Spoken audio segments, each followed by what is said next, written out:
Hey guys, welcome back to day 2 of baby corn production. आज हम लोग दोबारा से सुबह फील्ड पर आ गए हैं और आज बेसिकली हम लोग सीड सोइंग करेंगे और उसके साथ साथ बेसल डोज जो है फर्टिलाइज़र्स की वो हम देंगे। तो आप मेरे पीछे देख पा रहे होंगे मेरे सारे फ्रेंड्स जो हैं बेसिकली लाइन प्रिपरेशन कर रहे हैं और ये लाइन जो है बन गई है। अब इसमें हम फर्टिलाइज़र अप्लाई करके सीड्स को एक प्रॉपर डिस्टेंस पर रखते जाएंगे। स्पेसिंग हमने यहाँ पर रो टू रो 45 ली है और प्लांट टू प्लांट हमारी स्पेसिंग लगभग 20 सेंटीमीटर रहेगी। तो जुड़े रहिए आप।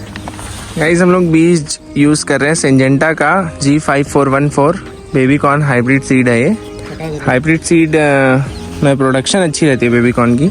सीड रेट है 25 kg पर हेक्टेयर, तो अप्रॉक्स हमारे इसमें 2-2.5 किलो से ज़्यादा बीज नहीं लगेंगे।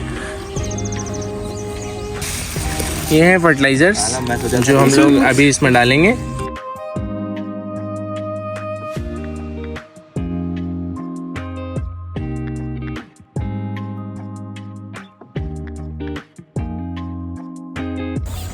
आदर्श झा जी हमारे साथ हैं। तो आदर्श जी, हम पहले हमें सीड्स लगाने रहते हैं या पहले हमें फर्टिलाइजर्स डालना है? नहीं, पहले फर्टिलाइजर डालिए, हाँ, तो सीड डालिए, हाँ, मिट्टी डाल दीजिए। अच्छा, और इरिगेशन कब करेंगे हम इसकी? इरिगेशन होता है, डिपेंड करता है सीड आपका मिट्टी जो है उसमें मॉइस्चर कितना है। नहीं तो अगर तुरंत पानी डालने में क्या होता है, सीड इफेक्ट हो सकता है। लेकिन अभी क्या करना है, इसमें अभी सीड सोइंग करने का 2 दिन बाद पानी डालना है इसमें। अच्छा, अभी पहले हम 75:20 के रेशियो में बेसल डोज देंगे। 75:20। तो इसमें एक चीज़ हम क्या अवॉइड कर रहे हैं अभी? सब दे रहे हैं? सब दे रहे हैं। अच्छा, 75 किसका रेशियो है? NOP का। अच्छा, और 20 K का। अच्छा, उसके बाद फिर हम सोइंग करेंगे। सोइंग के तुरंत बाद इरिगेशन, इरिगेशन के बाद 15 दिन बाद फिर crop dose. Okay. Head stage पे यहाँ पर हो की मदद से देखिए जो आदि है लाइन बना रहा है और इसी लाइन में हम सीड्स की एप्लीकेशन और फर्टिलाइज़र्स को डालेंगे। तो बेसिकली ये लाइन्स इसलिए बनाई जाती हैं ताकि एक प्रॉपर स्पेसिंग मेंटेन हो सके और एक यूनिफॉर्म ग्रोथ के लिए ये हेल्पफुल है। मेरा फोन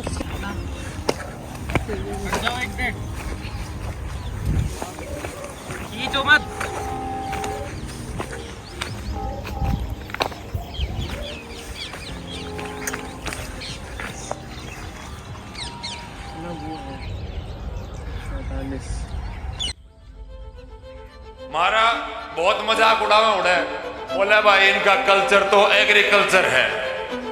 माँ भाई से और एग्रीकल्चर न्यू है, को उगावे है, को खावे है, को बेचे है, को आगे बढ़ावे है।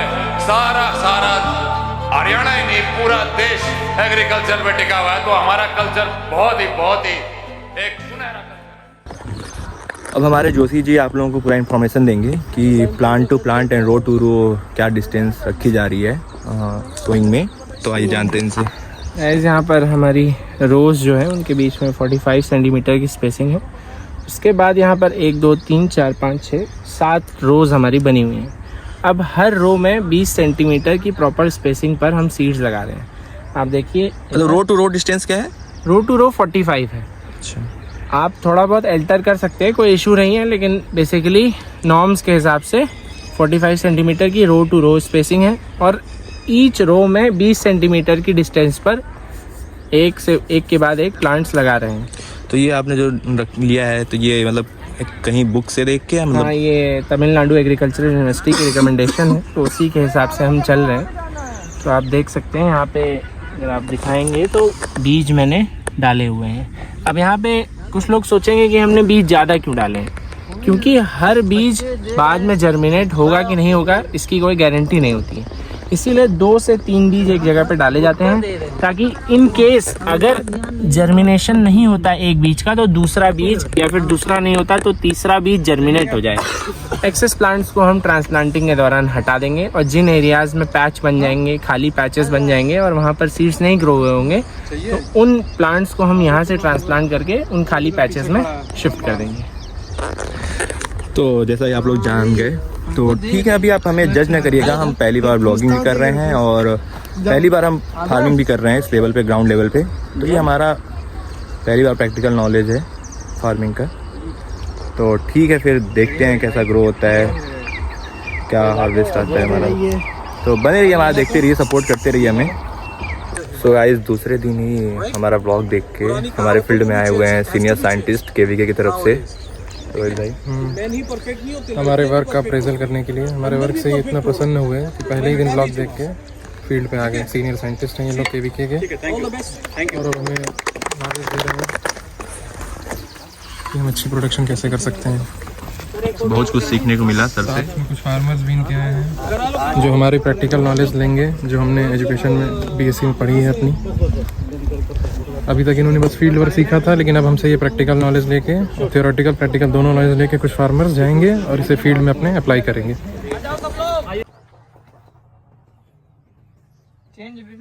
यहाँ पर गाड़ दीजिए और खेत के उस कोने पे एक उधर गाड़ दीजिए और बीच में सुतली लगा करके ऐसे ही लाइन खींचते चले जाइए।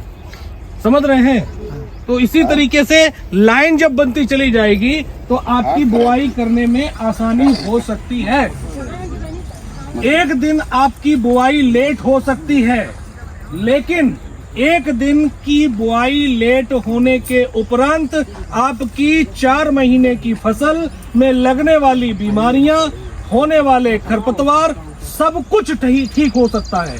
लेकिन एक दिन की गलती जो आप छिटक के बो के चले आए, उसी की गलती की वजह से आपके खेत में लगने वाली बीमारियां, आपके खेत में होने वाले खरपतवार आपके फसलों को नुकसान पहुंचाते हैं, और वही नुकसान आपकी पैदावार में होता है, वही नुकसान आपकी आय में होता है। मेरी बात समझ में आई सबको? सब लोगों को समझ में आई? तो जो खेत की तैयारी आप कर रहे हैं, उस खेत की तैयारी को आपको कम से कम 9 इंची से 12 इंची की गहराई से आपको जुताई करनी है, रोटावेक्टर से जुताई करनी है। और जैसी जुताई हो जाएगी उसको लेवल करा करके हमें इस तरीके से दोनों खेत के कोने पे अपनी सुतली लगा करके, जैसे मैंने गुल्ली बनाई, जैसे हम लोग बचपन में गुल्ली खेलते थे, वो गुल्ली इतनी छोटी होती थी, अब वो गुल्ली हमें इतनी बड़ी कर देनी है और उसको हमें एक खेत के कोने पे गाड़ना है और दूसरे खेत में कोने में गाड़ करके सुतली लगा करके ऐसे लाइन बना लेनी है। और जैसे ही ये लाइन बन जाएगी आपके खेत की पैदावार बढ़ जाएगी, आपके खेत में ऑक्सीजन की मात्रा बढ़ जाएगी, क्योंकि हवा उसके बीच में भी आवागमन करता है तो वही ऑक्सीजन उनको प्राप्त होता है। और जब धूप उसको पर्याप्त मात्रा में मिलेगी तो उनकी वृद्धि भी पर्याप्त मात्रा में समान अवस्था में होगी।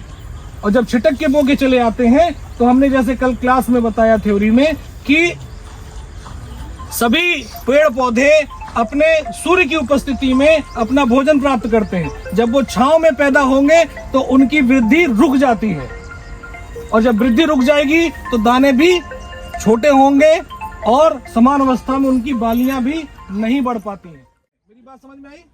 और जब पौधों में वृद्धि होगी तो आय में वृद्धि निश्चित होगी। चलिए भाई थकान बहुत ज़्यादा हो गई है, थक के एकदम चूर हो गए हैं। क्या हालत है? बहुत खराब है। 3 घंटे हो गए कंटिन्यूस धूप में। लाओ यार, जब डालते धूप देख सकते हो। अभी 2 प्लॉट में सीड लग गए हैं, सोइंग हो गई है। मजदूरों को पानी पिलाया जा रहा है। डालते मजदूर भाई पानी पी रहे हैं अभी। पानी पीने के बाद फिर से काम पे लगेंगे। तो भाई सुर्ती है ना आपका? बहुत गर्मी है यहाँ पे, लग रहा है मुझे टेम्परेचर 40 डिग्री टेम्परेचर होगा कम से कम यहाँ पे।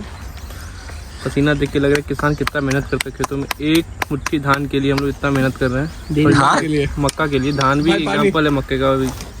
इधर गेहूँ लगा है, कितना अच्छा गेहूँ लगा है। ये पीयूष भाई हैं, बहुत काम किया आज ये भी। आइए अब हम आपको जोशी भाई से मिलाते हैं, तो बहुत मेहनत से सोइंग कर रहे हैं। निपिक मेथड से सोइंग कर रहे हैं। तो भाई सोइंग का काम अभी कितनी देर और चलेगा? सोइंग का काम दोस्तों अभी 1 घंटा हो गया है, हम लोग सोइंग कर रहे हैं। तो आपकी थकान का क्या स्टेटस है? थकान का ये है कि हल्की फुल्की लग रही है, लेकिन काम तो करना ही है। तो हमारे पास मतलब आप एक एक्सपीरियंस के थ्रू बताइए कि मतलब जो किसान लोग काम करते हैं, ये है कि किसान जो काम करते हैं वो वाकई टफ है, इसीलिए उनको अन्नदाता को भगवान कहा गया है।